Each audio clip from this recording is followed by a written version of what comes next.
Freedom is not a word that they take lightly. Many still struggle to be fully integrated into society as a result of infrastructure that is not user-friendly or for people with disabilities.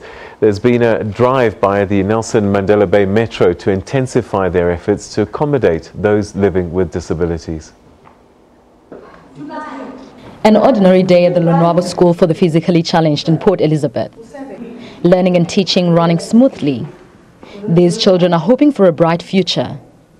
Opportunities for those with disabilities are limited. Well, our school goes up as far as grade 7.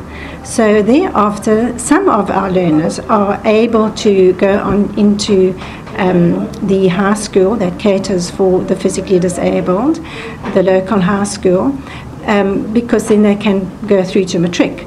But most of our learners will not manage that, and thereafter we are short of programs because there are skills institutes, but they cater more for an older child perhaps.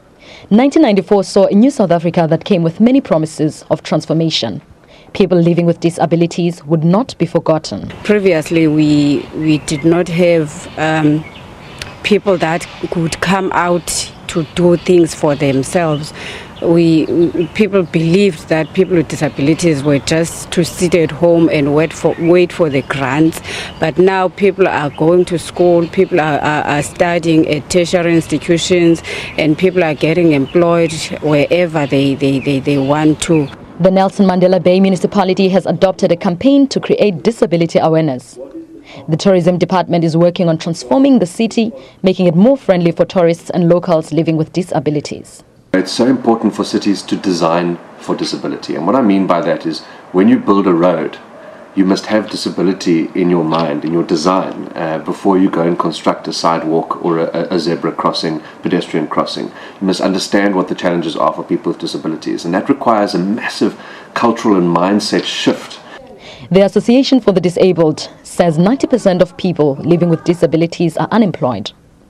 Since 1994, companies in South Africa were compelled to ensure that 2% of their workforce was made up of people with disabilities.